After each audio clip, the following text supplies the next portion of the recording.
About why you're doing it. A baby bray shall come.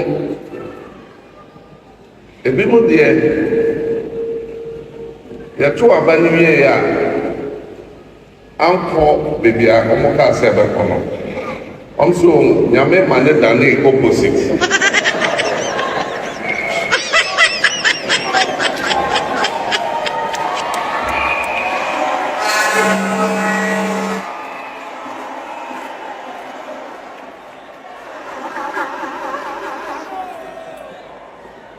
Now, maybe say a Yamia, you need no.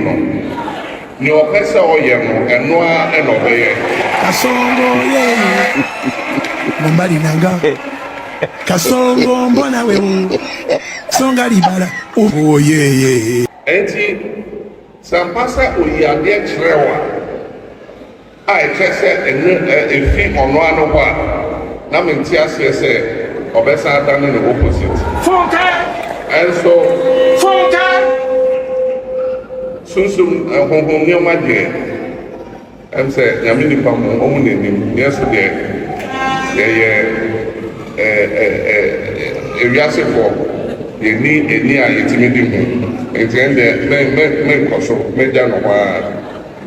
Now, Yamia, the son on na on Tonko.